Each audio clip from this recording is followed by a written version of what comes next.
Introducing National Streaming Sports, live and on-demand sports talk programming that you can access 24/7. For the premier sports talk experience, tap into our Roku channel. Start your mornings with Mac and Jack covering all the weekend sports action. Then pour a cup and enjoy all the sports you can drink on the Coffee and Sports podcast.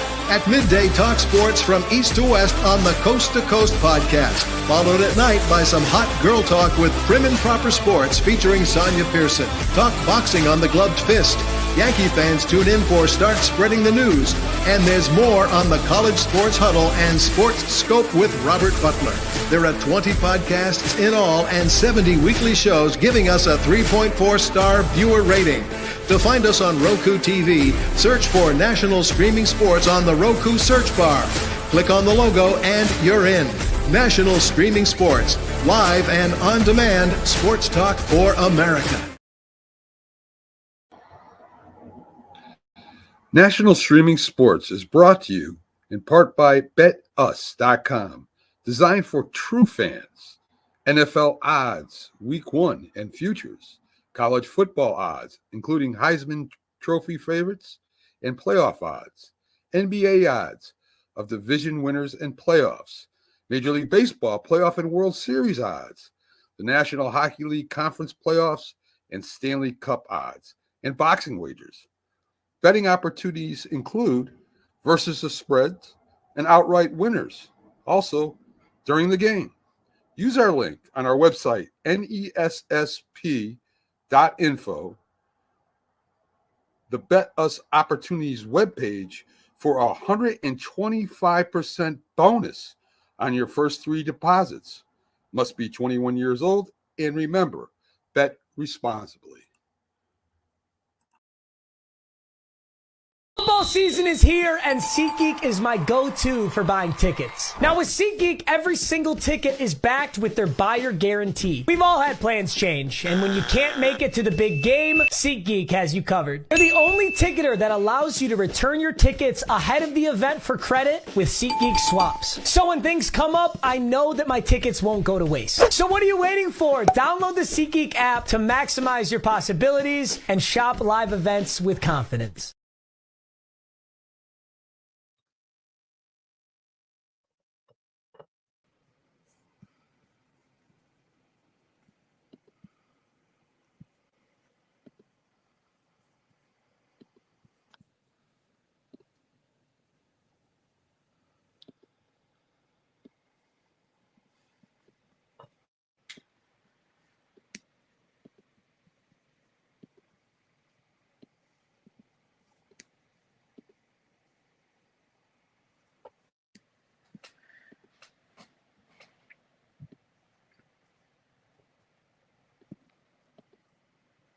Good morning, everybody. So sorry about that delay. I'm not as good as Mac, so I'm trying to get used to all the bells and whistles here.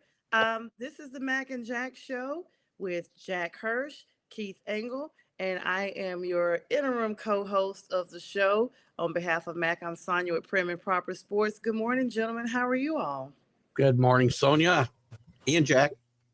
Good morning. I always nod, Sonja, because we give ourselves the good mornings before the show. So this is just for the audience, like an artificial good morning. Yes, but not official. Obviously, I give you all the good mornings. It's always a great pleasure to see you. And you've been doing a terrific job filling in for Mac, who is irreplaceable. You guys are the best. I wouldn't be as good as I am without you all. So thanks for supporting and welcoming me. Y'all, a lot of sports news to start off with. Opening day yesterday for the Major League Baseball. I will go ahead and insert the Braves loss to the Padres in the opener. However, it was noted that it was quite a big attendance out there for opening day, even though it was in California. What'd you guys think about opening day? Let me just say that's thought-provoking to start off with baseball because it was opening day.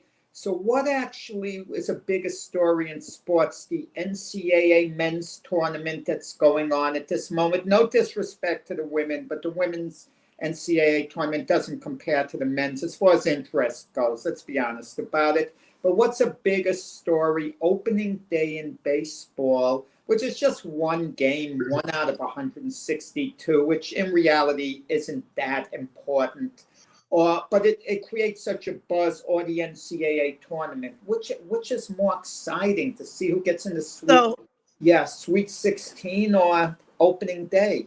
Well, to me, because I'm wearing my Duke shirt once again, of course, to me, NCAA. However, I like to build the excitement to get to the finale, the grand finale. I saved the best for last, but there it is. And hi, Miss Linda. Thanks for joining us this morning. She says, have a great show. Linda. Matt, of course, we miss you. Hope you're resting up. And you guys make sure you download the Roku app. So with that being said, I guess, we'll just put a plug in Major League Baseball. Duke got it done once again. Let me start with your new champs that's going to be loading real soon. Over Arizona. Now, it looked like it was going to be a close call. They kept it under 10 points for the majority of the game. At one point, it was 12-point lead. However, they cut it down. And Cooper flag, lower the flags or raise them, whatever you guys want to do. Getting it done again to now promote themselves to the Elite Eight. And then there was another big game that went overtime, Keith. That game that everybody has on their tongues this morning is none other than another big team with Arkansas. It was an exciting night. And just to circle back real quick before I go into the games, to Jack's comment, he's right. Or you're both right. The NCAA tournament has more excitement, but it shouldn't be just another day in Major League Baseball. And that's Major League Baseball's fault. Exactly. We open up in Japan. We don't give Cincinnati their standalone game anymore. We don't make a big deal about opening day. And that's on Major League Baseball. It should be an important day, and it should be more newsworthy than it really is. So that's just my little commentary there. And good morning, Robert. As far as the tournament goes, chalk keeps winning. It's we're at a pace right now to have for only the second time since they expanded to 64 teams 40 years ago, 4 number ones potentially in the Final Four. The mid-majors are gone. The last double-digit seed is out with Arkansas last night blowing a big lead. I feel like they were up 15 or 16 at one point last night, and it all collapsed down the stretch for John Calipari and the Razorbacks. They played a great game. They're playing with house money anyway. Nobody expects them to get into tournament number 1, and they win 2 games. It's still a heartbreaking loss, no matter how you look at it. But a great win for Texas Tech. They're playing really good basketball. Your Duke team last night, I never felt, Arizona would make a run and get to 6. I never felt like they were really in this game, though. Never felt that way, because every time they'd claw back a little bit, Duke would just, come back with a big 3-pointer or make a little bit of a run. John Shire's done a great job with this team. Cooper Flag is the real deal. And I think there's a very good chance all 4 number ones are going to get to the Final Four here. It's funny you say that, because I literally have all Final Four. I have my Final Four are all number ones in my bracket, literally, with it coming down to Duke and Florida. But, this game was also pretty, the banter was there, because this is the same team that when Coach K had his last hoorah in the playoffs, this was the team that, bid him adieu in his final career game with Duke. So this was some get back for Duke. And ironically, no, Coach K lost to North Carolina the last time they lost. But Caleb Love, who was the big star last night for Arizona with about 40 points, was the star on North Carolina that day. I'm sorry. He was on that. Yeah. I knew it was Carolina in my mind, but I'm thinking that's okay. Caleb. Yeah. Yeah, Caleb had a great game last night, and it's an interesting how things, like, especially today with kids moving around everywhere, you've always got these kind of rematches. But John Shire's done a tremendous job, because we all know how hard it is to be the guy that replaces the guy. And John Shire has done it as well as anybody I've ever seen do it. It started off a little slow in his first year, but it's been building momentum until this point. And it's a toss-up for me whether them or Florida are the best team in the tournament right today. But Houston's playing on all cylinders. We'll see tonight. Everybody's healthy. They're playing great defense. That Duke-Alabama game is going to be something Saturday. It may be 110 to 105, because Alabama's got a tremendous offense, and they don't stop a lot of people. I mean, BYU scored 88 last night, and they only shot about 10%, I think, from 3-point line. So We're not talking about underdogs now. I'm talking about a Cinderella team. Is there only one potential Cinderella team left in the tournament? Potential Ole Miss. Outside of Ole Miss, there's not any true Cinderella teams. They're underdogs, of course, and they're sentimental favorites. Yeah. But I think Ole Miss is the only Cinderella type team, in this tournament. And it's even a stretch to call them a Cinderella. They are, because they don't have a great basketball history for sure, but they come out of the best conference in the country. And the SEC, who I not belittled, but I wasn't happy they got 14 bids to this tournament, but they had 7 teams left as of last night. They can still get 6 into the Elite 8, and they could theoretically have 3 of the 4 teams in the Final 4. Let's not forget Tennessee's still in there, though. Tennessee's playing them out. 2 and 3. Well, and somehow the committee did a great job of so they got 7 teams into the Sweet 16, but only 2 of them match up or 2 teams match up, and that's Tennessee and Kentucky. That should be a really interesting game tonight. Mark Pope's done a great job at Tennessee, and Rick Barnes has got his usual really good defensive team at Tennessee, and it's a matter of whether they can put the ball in the basket enough. It's funny. A lot of people want to see Cinderella, as Jack mentioned, but at this point, normally the blue bloods take over. Mm-hmm. We think, but only one time have all 4. That one time, 2008, have all 4 number 1 seeds made it. Yep. And I believe something like only 60. So there are 156 slots in that time in the Final 4. Only 62 have gone to number 1 seeds. So it's not a foregone conclusion that these tournaments end up being chalk at the end. Yeah, Arizona, like you said, they kept coming back, but you always had the feeling that Duke was in control, that Duke, was absolutely going to win the game. But did you get the feeling also that in Arizona losing, they walked off the court as far as their alumni fan base with a lot to look forward to next year, because they have Bryce James coming, so they're going to get a lot of hype. And John Gonzalez, good morning to you. Good morning also to Richard. Yeah, they're going to be. He's a great player. Yeah, he said it's Duke at the end of the day. Nobody's beating him. That's right, John. I'm glad you're saying that. Not just as a fan, but from a standpoint of just watching the early maturation. The Duke team is not that old, honestly, and they're one of the teams that once they get talent, they kind of tend to have that talent around for at least a couple of seasons, because those guys come in playing lights out from the beginning, and then they go on from there. Today's big games, we got Ole Miss tonight at 7, Kentucky and Ole Miss versus Michigan State. That they're still hanging in there.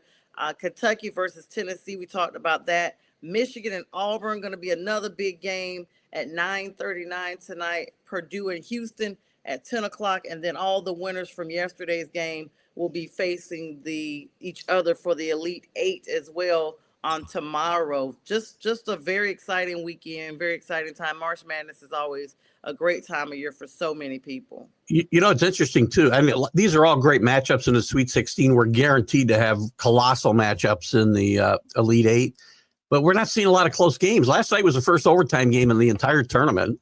Mm-hmm. And we had one buzzer beater in the whole tournament where the kid took 27 steps or something from Maryland. And a lot of people are down on that part of the tournament. You're not always going to get, a bunch of buzzer beaters and a bunch of upsets. And I know TV likes upsets in that first round, second round. Now they want to see the blue bloods get to the TV, in front of TV viewers. They like familiarity. That's why they couldn't have been too happy about Arkansas losing the way they did. With Coach Cal, there was a story, there was a buzz. He's back, Coach Cal, and now he's out of the tournament. Coach Cal's a great storyline for sure. They get something they can sell, and that's what this is all about, is selling product after the end of the day and getting people in front of those products. So can't lose sight of that. But listen, I'm a Coach Cal fan. A lot of people get down on him. I think he doesn't quite get his due as a game coach, and he did a great job with this Arkansas team. Yeah, kudos to them, everybody advancing. Which is the game you're most looking forward to tonight? Is it Michigan against Auburn? Michigan with their 2 7-footers? Yeah, which is unusual today, right? Center is a position that is kind of been pushed aside in basketball at all levels today. To be playing 2 7-footers as much as they do, it's interesting. Auburn and Bruce Pearl trying to kind of get over the hump here. He hasn't been able to really get to that Elite Eight and into the Final Four with some really good Auburn teams. That's an intriguing matchup for me. Kentucky, Tennessee is a really intriguing matchup for me too. An old veteran and Rick Barnes against a young kid, first year at Kentucky, doing a tremendous job. Mark Pope, SEC rivals for a long, long time. Kentucky, obviously, with a lot more history.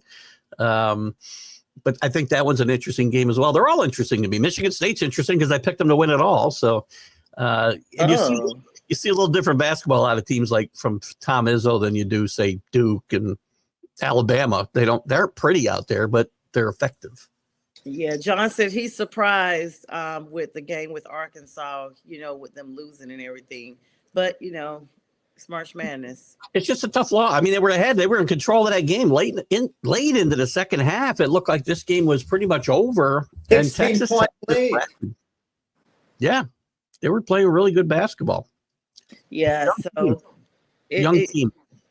Definitely a young team. So we'll see. I mean, I heard you say you got Michigan winning it all. Michigan State. Who'd you say you have winning? I have Michigan State winning it all. Oh wow, yeah. Let me ask you with Cooper Flagg to backtrack to him. He's expected to declare for the NBA draft. Let's say Duke loses in the finals, hypothetically. Do you think that influences him maybe to stay unfinished business? Doubtful. You're looking at the number 1 or 2 pick in this draft, and I don't think there's any way he sticks around. Even with the money that's available now in NIL, somebody could do something crazy, Jack, and make me sound silly. They could give him a lot of money to stay because you can do that now. They give him a crazy amount of money, but you're limited in how much money they can still give him. I mean, well, yes, but they just can't give him anything. Theoretically. Otherwise, you imagine the university offers him a contract, 3 more years, stay in school. Well, you can get money from several different sources, right? You can get money from the money they have for revenue sharing. You can get money from NIL. So that'll all add up. These kids will be getting $8-10 million at some point a season. But your stock's not going to get higher. You can't improve your draft stock anymore. All you can do is hurt it. Right. And you'd be silly, I think, to come back. And that's what I think as well. He's already had a scare with a possible injury. Yeah. And so when you put that into there, that could possibly, say God forbid he does stay another season and he does injure himself. Now you're not number 1, you're number 2. Or it's debatable if you are a solid number 1. Like he says, I wouldn't gamble my draft stock. However, that is a good thought if, they actually play him and we are eliminated and they pay him, we may, but it's probably a strong no. John is saying Flagg is one and done, and that's pretty much the sentiment of everybody. Without a doubt. This is his final appearance. Yeah. So yeah. All right, moving along to baseball. Yesterday was opening day. 28 of the 30 teams did make an appearance on yesterday, and in true style, New York Yankees Austin Wells made history by culminating with the Los Angeles Dodgers raising the 2024 World Series banner. Did you guys get a chance to catch that? He's the first catcher to hit leadoff home run on opening day in MLB history, as the Yankees did win over the Brewers. Well, it wasn't a first home up by a catcher. Opening day. Isn't it so rare? Catchers never bat leadoff. I mean, traditionally in baseball, that would be crazy. You have someone who could run quick, and catchers rarely can run quick. So that was unusual, him being in the leadoff spot. I even kind of wonder why the Yankees have Austin Wells in the leadoff spot. He runs well for catcher, but and then, the Yankees, they had a little scare at the end of the game. They bring in their closer, Devin Williams, with a 4-1 lead. and he's just shaky. You know, he's walking guys, giving up hits, and they barely hang on, and they win 4-2. Had Devin Williams blown that lead, it would have been like a real disastrous opening game. But I think Yankee fans are a little giddy because they win their game, and then they look at the Met game, and Soto strikes out for the final out. So Yankee fans are smiling, but it's one game. You know, let's not get too excited. Yeah, I'm not going to get too worried about Devin Williams. I think he says some of the nastiest stuff that coming out of bullpen. He stays healthy. I think he'll be fine. It's some jitters pitching for the first time as a Yankee, and to be expected. But he was really wild yesterday. I think he threw 36 or 38 pitches in that inning. But a good start for the Yankees. It's always good to win on opening day. Look at the White Sox, who lost 121 games, are on a pace to win 162 this year, which would be I saw that. I mean, I think of poor Mike Trout. He hasn't demanded a trade. I have so much respect for him for wanting to be a lifetime Angel, but it's got to be torture. I mean, the White Sox was said to arguably be the worst team in baseball history this year, yet they beat the Angels 8-0, you know. Well, the White Sox would have to go a stretch to beat last year's ineptitude for sure. But you're right about the Angels. The Angels just seem like every year they're throwing out everybody else's retreads. They don't seem to have a real plan to make this team better. And I feel bad for a guy, a lifer in baseball. I feel bad for Mike Trout, as you said. And I really feel bad for a guy like Ron Washington, who's a lifer and given his all for this game for decades and been a good manager elsewhere and coach. And he's saddled. This is probably his last chance. And he's saddled with this sad sack of a team that doesn't seem to have a plan to get better. It's just, I don't know what they're thinking about. And their worst free agent signing, Keith, the worst free agent signing in baseball history. Some people might say Carl Pavano, no, Anthony Rendon, getting like $35 million a year for a bunch of years. He's been playing, and you get the feeling, has he really tried to get back as hard as he could? Maybe he has, all I know. But I would argue he hasn't, Jack, because he says himself he doesn't even like the game. I have no respect for this guy at all. I'd find a way to get out of his contract in a second. When he said last year early on, and because he was hurt again, and he made comments about how, well, I don't really even like the game. I'm there for a paycheck, basically. Yeah, exactly. The money. So how hard is he going to work to get back? So maybe I'm wrong. I could be wrong. I'm making an assumption here, but if that's your attitude, you're not going to try that hard. I mean, he was just verbal about it. Some players probably feel that way, and they just haven't spoke on it. Shut up, right? Makes it worse. Freddie Freeman, of course, having an emotional reuniting with Freddie Freeman. Listen, every time I say Freddie Freeman, he's in my heart going to always be an Atlanta Brave. Like, I just love Freddie Freeman. And, of course, he's the hero of the Dodgers 2024 World Series Championship. He and Kirk Gibson, the hero of the 1988 crown, met and hugged on the field. Before Gibson threw out the first ceremonial pitch to him on yesterday. That was another highlight. And the Dodgers are 3-0 after beating the Detroit Tigers. So, picking up where they left off is only the beginning. There were 2,400 total regular season games remaining for the whole MLB. Guys.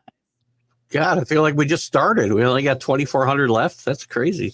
Listen, Freddie Freeman, I think, there are other players that come back and get great ovations where they left, but Freddie Freeman is still loved, as you said, in Atlanta. Every time he comes back there, he's given that love. That was one great scene yesterday. I thought Kirk Gibson, who's suffering with some physical issues, and again was such a big one of the big moments in my lifetime watching baseball was that home run, the most unlikely home run in the history of baseball, maybe other than Bill Mazeroski, but that moment in 1988, and Jack, I know you remember, I'm sure you remember it as well as I do. The sad part about that all is, with the pitch clock today, that moment couldn't happen. That because it was built up, it was drama that was built up. That at bat was like, I don't know, 10 or 11 or 12 minutes, because he'd get out of the box, he'd have to gather himself. It was one of the most iconic moments in MLB history, and one that can't be repeated because silly rules MLB's put into play. Yeah, no, Oakland was favored to win that World Series over the Dodgers, Yeah. and it happened in the first game, Gibson's walk-off home, and Oakland just never recovered. He should have been the MVP of that series, would have won it back. Yeah, Yeah, and yeah. we got a lot of teams that we're talking about what they may possibly look like, with it being opening day, that it's very easy to think about, okay, your former world champions, what teams had a good run the previous year, what teams you feel like maybe having their breakout season. And speaking of breakout seasons, the Baltimore Orioles are one of those teams even with having so many young players on their team, they're having an obstacle for actually displaying the talent that they have. A very deep group of players that are there that have a lot of talent. One being the 2020 MLB number 2 overall pick, Heston Kjerstad. I guess I'm pronouncing his last name correct.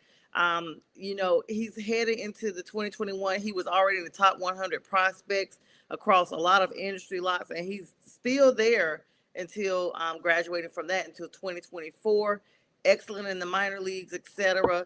But Baltimore is having this issue of, okay, overly talented players. What do you guys think about that? Well, I think I'll just say Baltimore lost in free agency Corbin Burns and Anthony Santana. Mm-hmm. And I got to believe that is going to affect them down the line somewhat. I do like the Orioles lineup a lot. I think Jackson Holliday takes a big step forward this year at second base. Myself, their team with Gunnar Henderson and be the real big stars on that team. And they've got a lot of young talent, as Sonja alluded to. The big problem there tied to Burns leaving is their starting pitching is suspect to begin with, and they've got a couple injuries there to start the season. They're starting like 3 guys that are over 36 or 7 years old right now. Yes. Their bullpen, though, if they can get to the bullpen and the bullpen's healthy, Benitez is maybe the best closer in baseball when he's healthy, and Cano is healthy as well, or appears to be healthy. They got to be able to get to those guys with a lead, though, and their starting pitching is going to be what determines whether this team can go far or not. And of course, Shohei Ohtani still, those rumblings of the betting. You're never going to get over that. But he comes out swinging yesterday, a homer. So the Dodgers are definitely them, the Yankees, and even possibly the Braves, because a lot of Braves fans are looking forward to trying to get them to run it back this year. It's been a couple of seasons since we've been in the winning position. What do you guys think? Who's teams to look out for this season? I know it's early, but I mean, we're talking about teams that have talent, teams that have had significant trades, what have you. What do you guys thought the maybe top 4 teams to be on the lookout for this season? There's the Dodgers, and then there's the rest. Then there's the trailing pack who could catch them. The Dodgers are going to have a terrific regular season. The question is, come playoff time, can they be beaten? And anyone could be beaten come playoff time. So that's the best hope of displacing the Dodgers as, Major League Baseball champions is in the playoffs, because baseball is an unpredictable sport in that way. Yeah, I agree with the Dodgers are definitely the prohibitive favorite. Teams to kind of keep a lookout for, maybe we aren't thinking a lot about. One, I would say, because they're loaded with talent and they have to harness it because it's young and a little bit undisciplined, is Cincinnati. And I think Terry Francona coming in there is the type of move that can maybe stabilize some of that young talent. You might see the Reds make a move. They got a lot of young pitchers. They got a lot of great young position players. De La Cruz, if he harnesses his talent, he could be the best player in the major leagues, but he's got to harness it. So that's one team I'd keep an eye on. I'd keep an eye on the Giants. I like some of the moves they made in the offseason. I love Willy Adames. I wish the Yankees had gone after Willy Adames, and they didn't.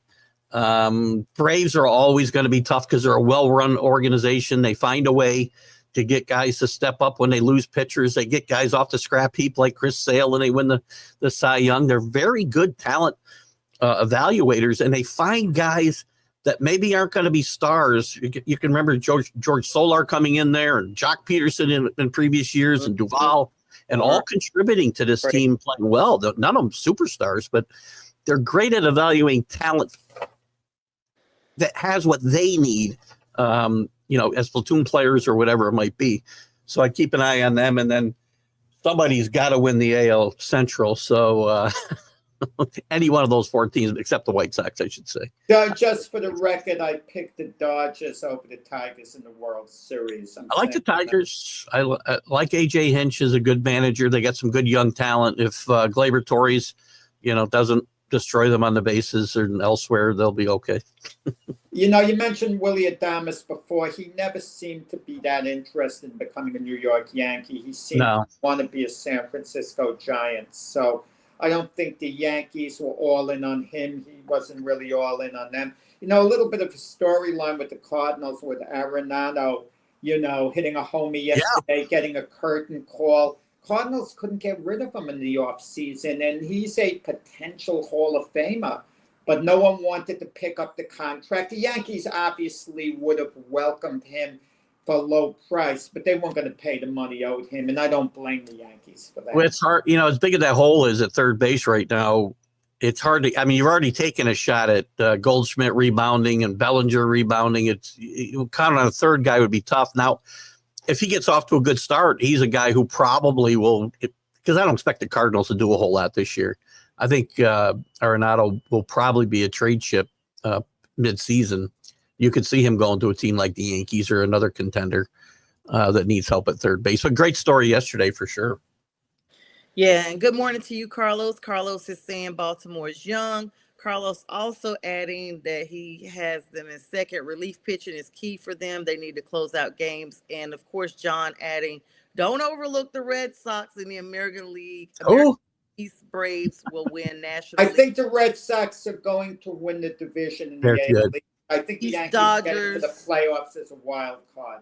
And the East Dodgers have an all-star team. I like John. John is talking about Duke in a positive way, and he also says the Braves will win the National League. So Dodgers are so loaded. They pick up a top-of-the-line reliever like Tanner Scott, one of the best relief pitchers in baseball. And for any other team, that would be a high-impact move. But for the Dodgers, it gets lost in the shuffle. That's how loaded they are. Good pitcher. The Red Sox, by the way, going back to the Red Sox, early in the offseason, I was trying to figure out what the heck they were actually doing. And by the end, they had one of the best off seasons of anybody. But like so many teams, the Yankees included, the Mets included, it all comes down to pitching, and the pitching's got to be healthy. And Crochet's had one good year, and he gets hurt. So anybody's teams, all these teams we think could do well, could blow up in a second with their starting pitching. Except the Dodgers, because they got 2 starting staffs. You mentioned the Red Sox. There's a little bit of a storyline there where there's a little bit of discontent, and they should have resolved it in advance. They signed Alex Bregman to play third base, but they didn't consult Rafael Devers on it, who's not the best defensive third baseman. Devers says he's not playing second base. That third base is his position. He's not playing second. So they have him DHing now, Devers. What the heck is going on there? They're not paying Devers all that money just to be a DH. They play Ohtani that they money. They gave Devers a 10-year contract, or 11-year contract a couple of years ago. So he's going to be there for a while unless, he's going to get traded somewhere now. And he's a fan favorite. He needs look at step. They're a better team with Bregman at third base. Devers wasn't going to play second. He would have played first and moved Cassis off of there or DH. And he said, "I'm not going to do either one." Apparently they're going to make him DH. He's not a good defensive player. I'm okay if he just hits.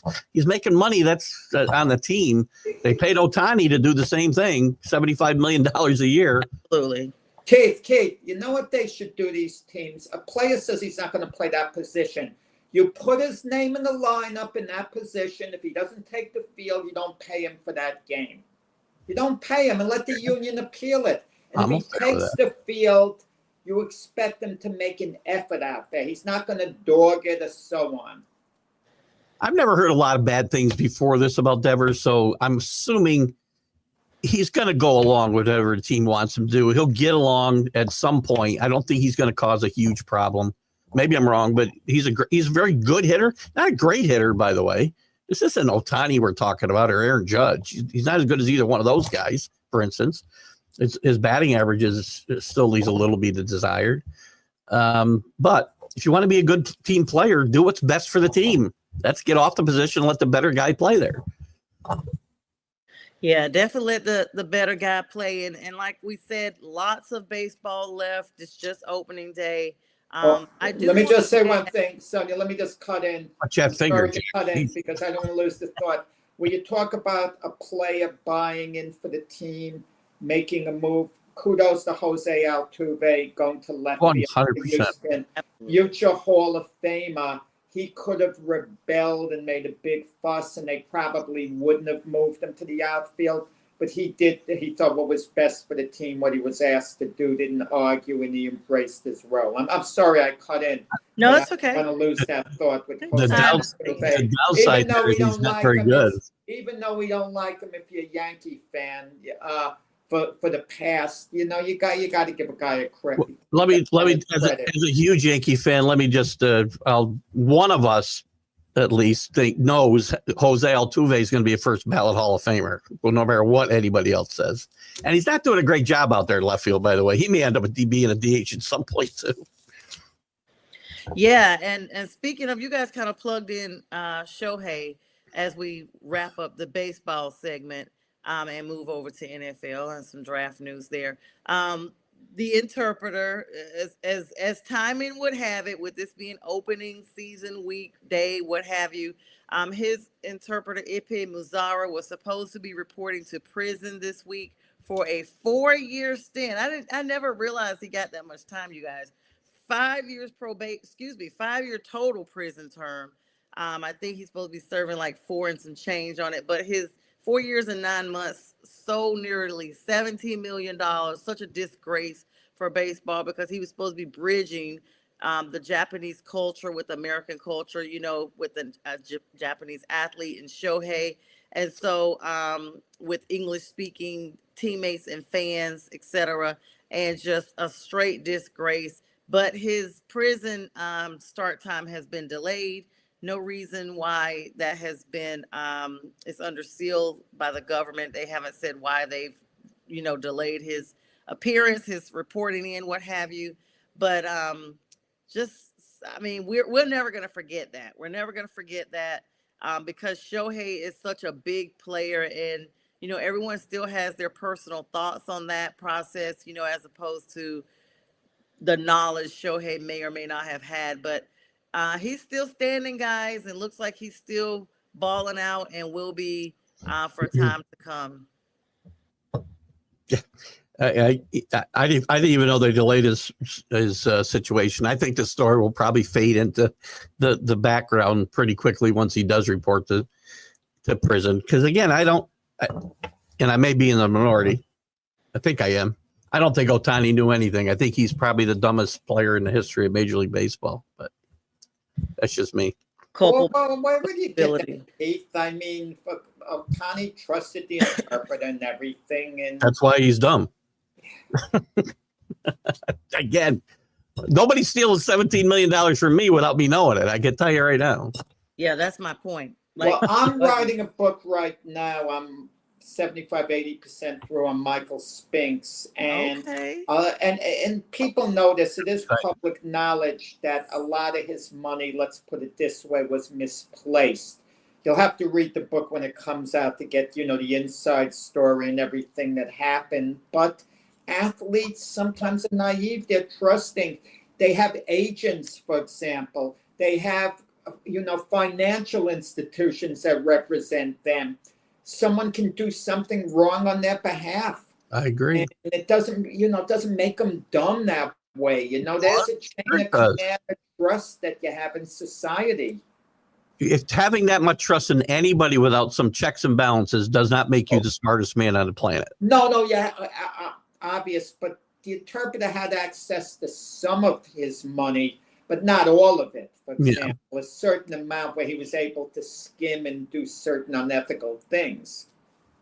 Yeah, Richard says the Spinks jinx. Is that going to be the name of it, the Spinks jinx? I don't know. I don't know the name yet. I can't lip about this whole thing. I don't think I'm going to be allowed to use that as a name because Leon Spinks's former wife, one of his former wives, she wrote a book on it. Not many people even know that years ago.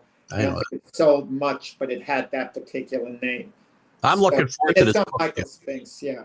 I'm excited for this book. I like Michael Spinks a lot during the day. Yeah, so change it on over to the NFL. Draft is 4 weeks away, gentlemen. 4 weeks, just a little under now from draft night, as opposed actually it's 4 weeks from yesterday's date. And one big story that's coming out, but this gentleman may not even be drafted, is 464-pound, 6'6" Desmond Watson out of Florida. He's the largest player, could be the largest draft pick in NFL history if he does, actually get drafted. He didn't participate at the combine, and he had his workout for pro day on Thursday. He's a defensive end, of course. He ran he actually ran a 40-yard dash, y'all, in 5.93 seconds and a 25-inch vertical leap. I mean, his coach, Billy Napier, brags about him, talks about you'll never find another guy like that. I mean, almost 500 pounds, and he's that fast is scary. I feel like Mac is back because you threw one at me. I had not even heard of this guy, and it'll be interesting to see if he gets drafted. So I got to. Where's he out of? Where do you go to school? He's out of Florida. He actually, let me pull up some stats on him. He's he's Florida defensive tackle. Let's see, for the Gators, he basically had let me see what they got on here. Hang on, guys. We're stats over here. Mute check. He's going to get an NFL audience even if he's not drafted, because as soon as the 7th round of the draft is complete, these NFL teams are frantically going to work to see who's left, who they can invite to camp.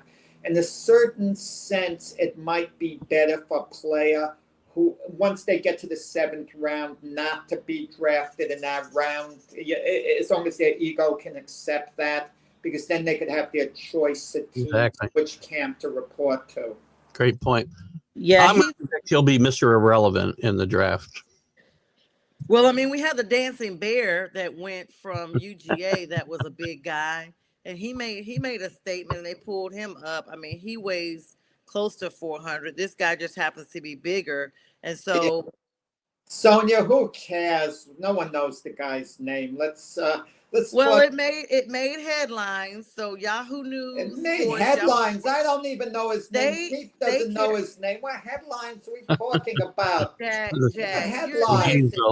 Listen, you've been trying to insert your propaganda since the show started by trying to even determine the way I ran the show from the beginning to the end. It's a story. John Gonzalez says 464 pounds. All he has to do is just stand there. That's true. It's going to take a tow truck to move him. For a defensive player, that is huge. So that's huge for Eddie. That is huge, but they will get around him. He's got to be able to show skills. If he's not going to get drafted, obviously there's not a pedigree there. I understand the bulk. Maybe on the tush push, you could teach them if they don't outlaw it. Man, they're going to outlaw that. They're going to all that mass. They're going to outlaw that. And so let's talk about real quick the fact that Jackson Dart and his role is moving around a little bit. His ranking, I should say, in the draft, what round he'll go in, et cetera, et cetera. What are you guys' thoughts on that? There's some up and down chatter about Jackson Dart going in the first round. I'm thinking there's a possibility when Shedeur Sanders falls, and Shedeur Sanders is going to fall to number 9 to New Orleans. I'm going to tell you that right now. The Saints would be crazy not to pick him. Would they possibly like Jackson Dart more? Would they pull a bold move like the Giants did years ago, taking Daniel Jones at number 6? Picking him a lot earlier than people think. And but who knows? Jackson Dart strikes me, if a team likes him a lot, he's going to be around at number 20 to 25. I could see someone who's going early in the 2nd round at that point, maybe like a Cleveland Brown team, assuming they don't take a quarterback, which I don't think they are, with the 2nd overall pick, as Cam Ward's going to be gone. Then maybe flip-flopping their number 2 and giving a number 3 and a number 5 to take a Jackson Dart. I could see that type of scenario. I wouldn't count the Giants out trading back and accumulating picks and maybe taking him later in the first round as well. Yeah, I was The Giants aren't going to trade back for number 3 because the opportunity to get Travis Hunter, it would be crazy to play around and not take Travis Hunter. Yeah, I wouldn't do that, but a lot of crazy things happen. I mean, some of the mock drafts still have them taking Sanders at 3. So Sanders is not going at 3. The Giants have Russell Wilson, Jameis Winston. They're basically set. And to have Shedeur Sanders join that quarterback room and in reality not play the first year, play very little. I mean, the Giants have to show improvement this year. I mean, the fan base is fed up. Their GM, Joe Shine, Brian DeBall, they're basically on the clock. They've got to show something this year. To have Sanders sit on the bench a good part of the year, it's just, it wouldn't work. I'm not saying they should, by the way. And I think it's interesting, too, that Dion now is changing his tune, that he'll be happy with whoever picks Shedeur. As soon as we get rumors that Shedeur's falling down the draft board, Dion's happy with wherever he goes. So, even at number 7 with the Jets, I would love for the Jets to take Shedeur Sanders, but the Jets are now committed to Justin Fields. Maybe not long term, but if you take Shedeur Sanders, you're basically telling Justin Fields you're not a quarterback of the future. You've been eliminated as such, and the jury is still out on Justin Fields. So he's falling to number 9, Shedeur Sanders, to the New Orleans Saints. That's his spot, and unless they somehow move up and they want Jackson Dart instead. I'm praying that somebody like Shedeur Sanders and trades up to that 3 spot if the Giants aren't going to take him, because then there's a chance Hunter falls to 4. And I'd be the happiest guy in the room. But who would trade up, Keith? There's no one that needs a quarterback at that point late on in the draft to trade up.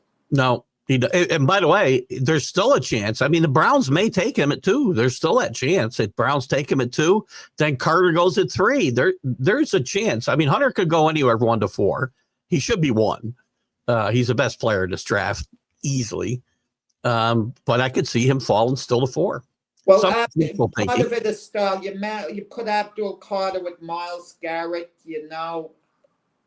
they'd be a wrecking crew of them working together. I would do that. I'd also be happy with Carter falling to 4 as well, but I doubt that'll happen either. Yeah, and of course, John saying Sanders could go to the Jets at number 7. Dart probably is going to go late. Jets are not draft. They might. The Jets might draft someone like a Quinn Ewers, who wouldn't be an immediate threat to Justin Fields. So, but they're not going to make such a bold move with the 7th overall pick, taking a quarterback at this point.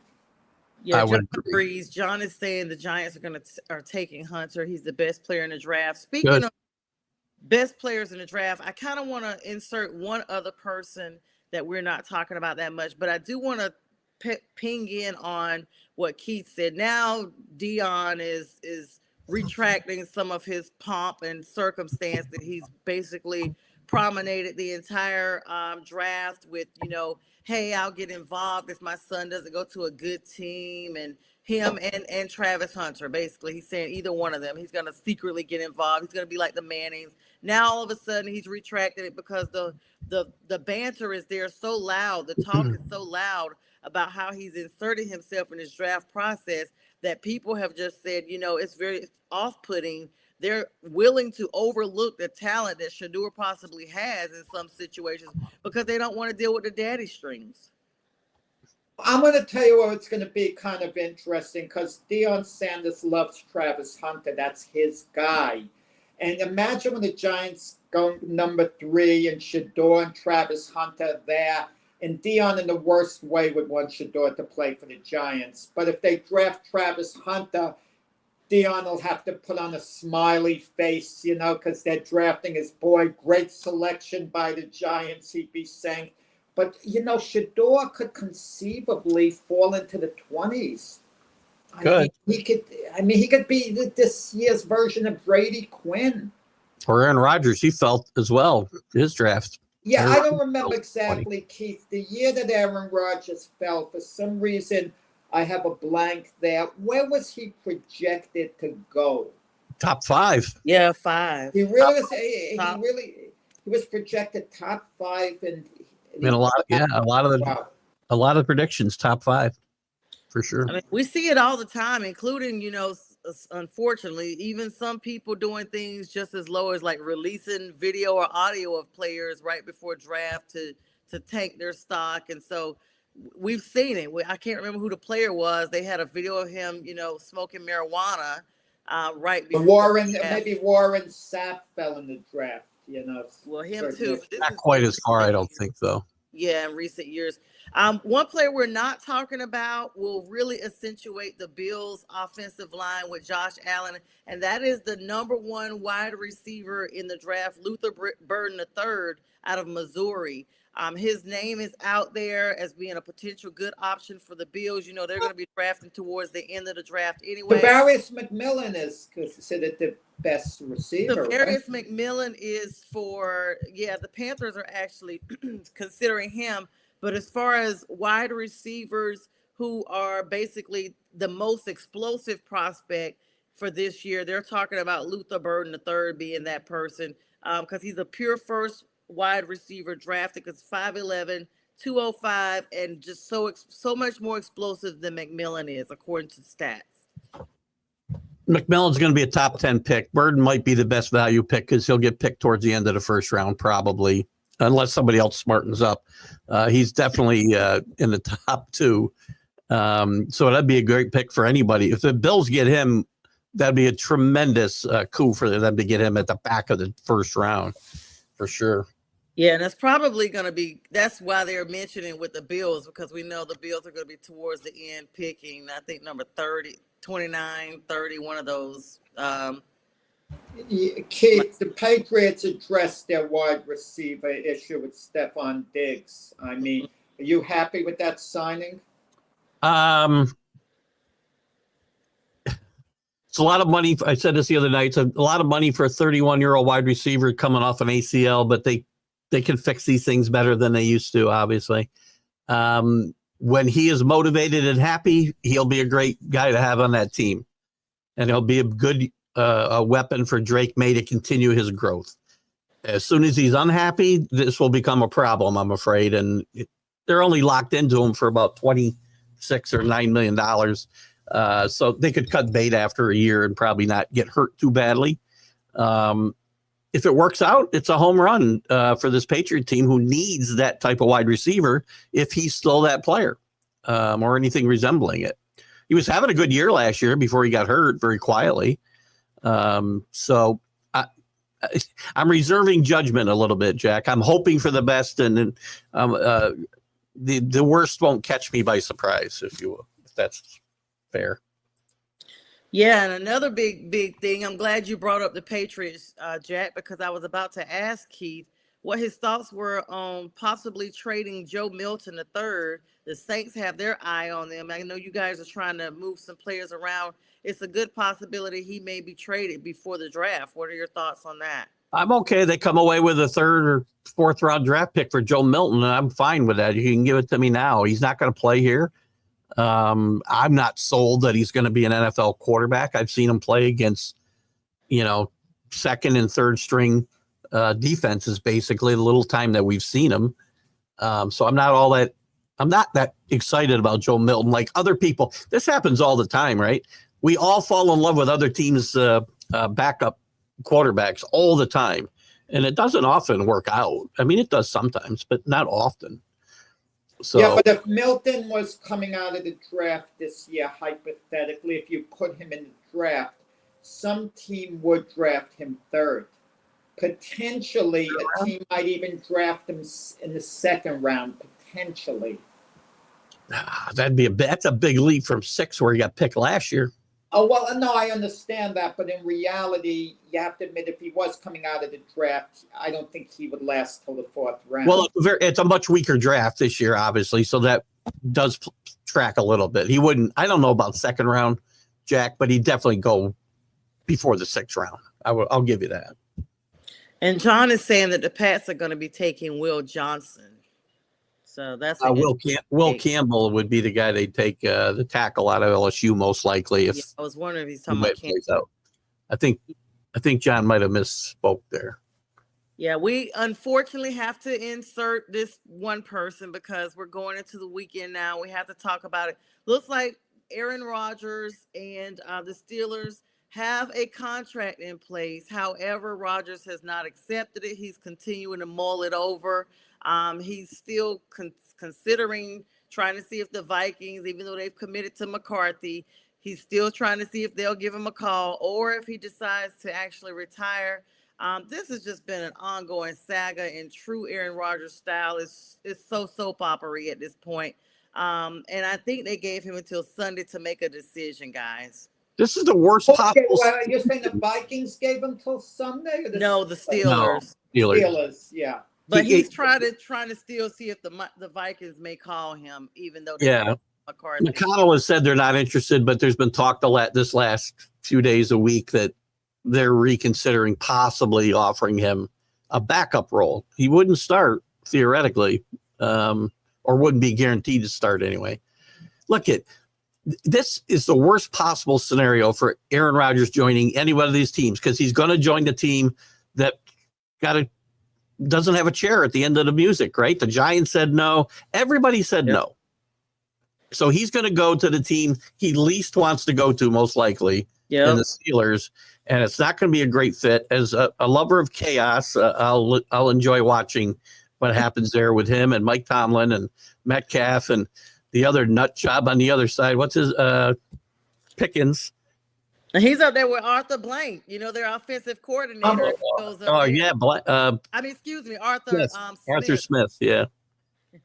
Aaron Rodgers is probably, it's funny, if he signs with the Steelers or he's going to wait to see which quarterback gets injured and where and join that team. This is such a debacle because the personality he already brings in. Let me just insert. No, let's not knock Aaron Rodgers. He's entitled to pick and choose where he wants to go. John Gonzalez, let me just plug in. John said he's talking about Johnson as a cornerback, not Campbell. So let me just put that in there. But I don't think that'll be the case, though.